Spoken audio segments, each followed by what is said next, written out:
Bonjour à tous et bienvenue au Jardin de Luchan. Comment créer et aménager un massif? Voilà une question qui peut s'avérer être une vraie prise de tête pour beaucoup de jardiniers et en particulier bien sûr pour les jardiniers débutants. Quelles plantes choisir? Comment les positionner les unes par rapport aux autres? Comment associer les couleurs entre elles? Quel sera le rendu final? Quand on achète des jeunes plantes, il faut bien avouer que parfois elles ressemblent pas à grand chose dans leur tout petit godet avec leurs deux feuilles qui se battent en duel.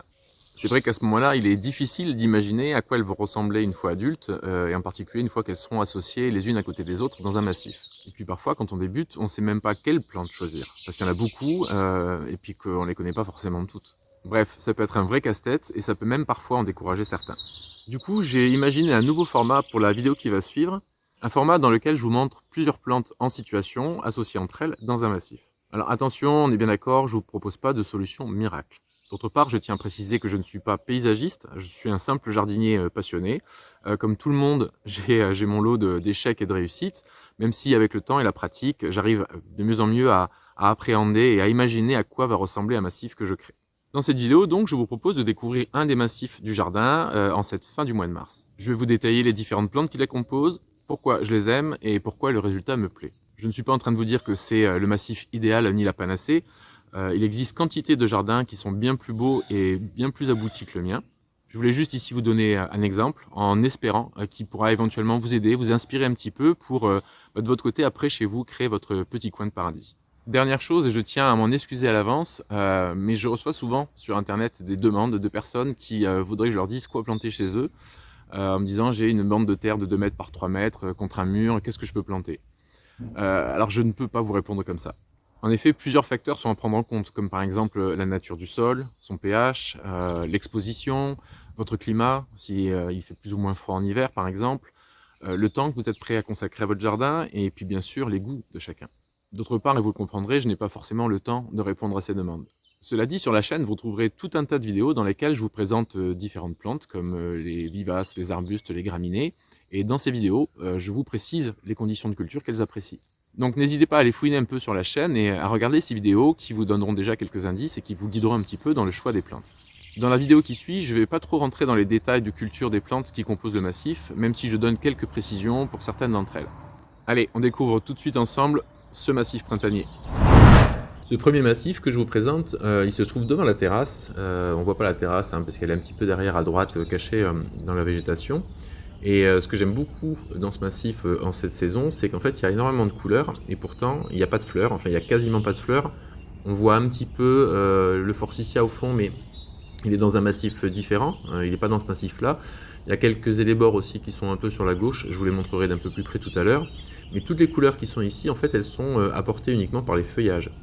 Alors bien sûr, le roi en ce moment, c'est cet érable du Japon, Orange Dream, qui tous les ans me fait comme ça, au moment où il est bourre, une tache orangée, une colonne orangée comme ça qui est absolument superbe, avec un beau feuillage découpé.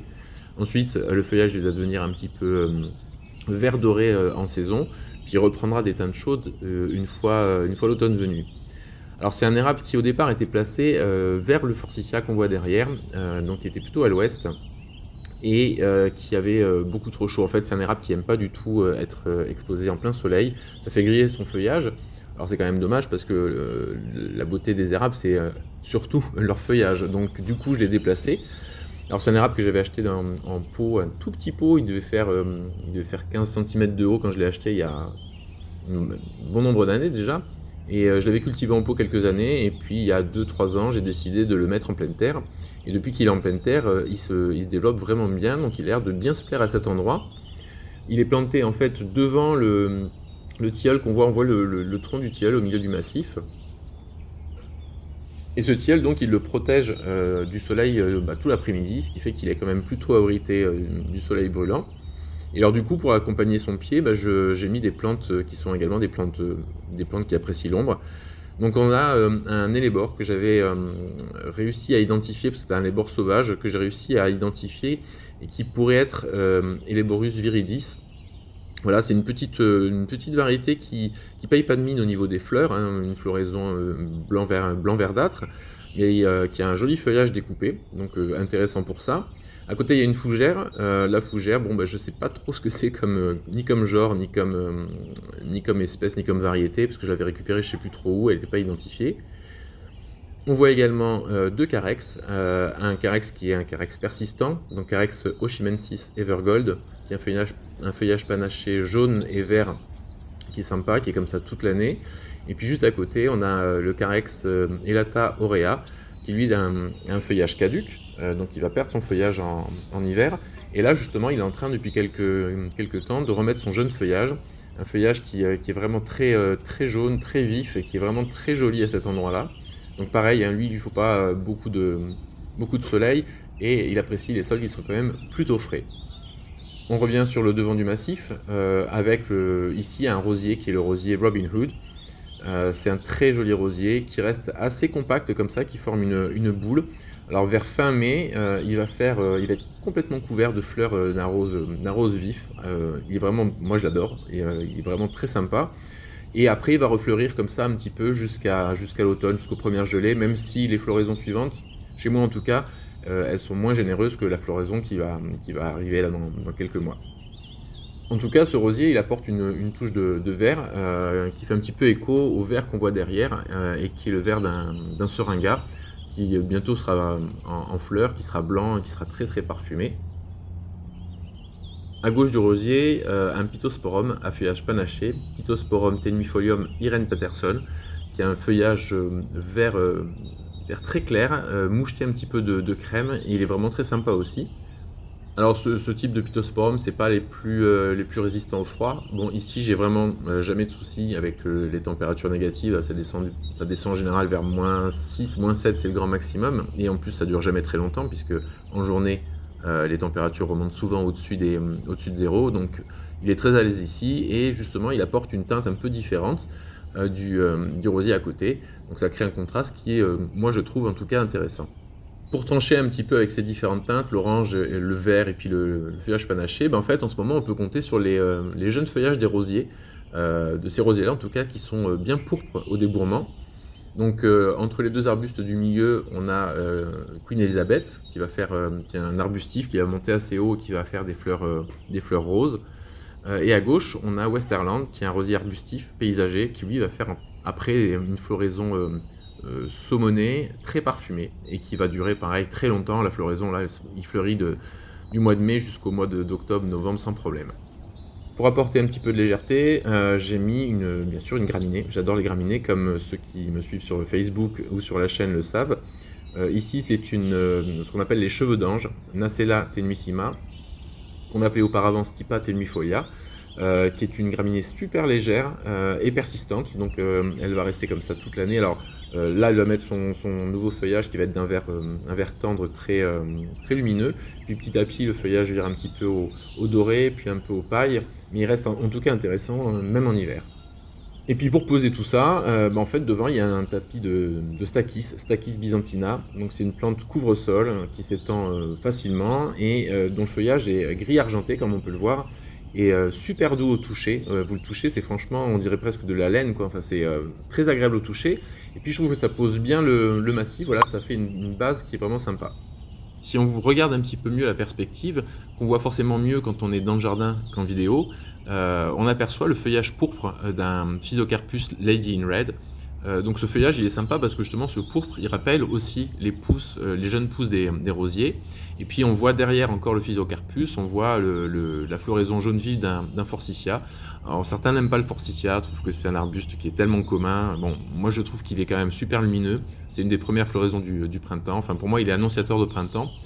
Je l'aime beaucoup. Et puis justement il fait un peu écho aussi aux teintes du feuillage de l'érable. Autre arbuste que je trouve exceptionnel, c'est un Daphné odora mariani roquebrette, qui a un feuillage hyper lumineux, persistant, donc il va être comme ça toute l'année. J'aime beaucoup ce feuillage vert marginé de jaune crème.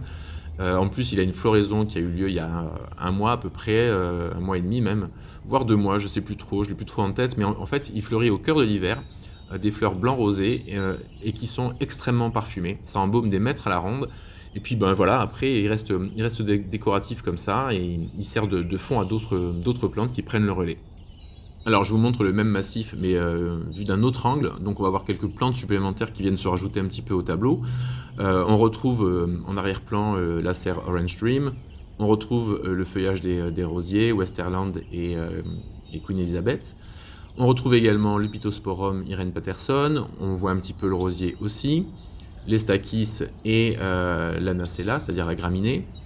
Et puis on a également une jeune spirée, Gold Flame, qui a pareil, un jeune feuillage qui est orangé, qui est super beau et qui s'accorde bien justement avec le feuillage de l'érable qui est derrière. Après elle va fleurir, elle va faire des grosses fleurs, des petites fleurs mais en grande quantité, des fleurs roses, d'un rose intense. Puis après son feuillage, il reprend des teintes un peu rouille à l'automne, donc sympa également. Et ici on voit les élébores dont je vous parlais tout à l'heure. Donc j'avais mis 1 ou 2 pieds dans le jardin, puis ça c'est voilà, ce sont des plantes qui se ressèment, qui fleurissent au cœur de l'hiver et qui durent très très longtemps parce qu'en fait leurs fleurs ce sont pas vraiment des pétales, ce sont des sépales. Si je me trompe pas, ce sont les sépales. Et les sépales justement restent décoratifs très très longtemps. Donc autre intérêt, ça vient apporter un petit peu de couleur, même si là la floraison est un peu passée. Je trouve que ça habille pas mal le massif. Et puis dernière chose, on a aussi le feuillage gris d'une lavande qui, pour sa part, lui fait un petit peu écho au feuillage des Stachys. Donc voilà, un massif qui en ce moment vraiment me ravit. À chaque fois que je rentre, je garde la voiture, en fait j'arrive face à la terrasse et j'ai cette vue-là. Et bon, bien sûr, au fur et à mesure de la saison, ça va évoluer, il va y avoir des floraisons, il va y avoir d'autres couleurs, et ainsi de suite comme ça. Pendant les 12 mois de l'année, parce que le but c'est d'avoir un jardin qui soit intéressant toute l'année. J'espère que ce nouveau format de vidéo vous a plu, qu'il vous a donné un peu d'inspiration et de courage pour vous lancer chez vous. Si c'est le cas, dites-le moi en commentaire, likez la vidéo et partagez-la autour de vous. Et si donc ce format vous a plu, je vous en proposerai d'autres à l'avenir sur d'autres massifs et à d'autres saisons. N'oubliez pas enfin de vous abonner et d'activer la petite cloche pour être tenu informé des prochaines vidéos à sortir. Sur ce, je vous dis bon jardinage et à très bientôt pour de nouvelles vidéos. Ciao!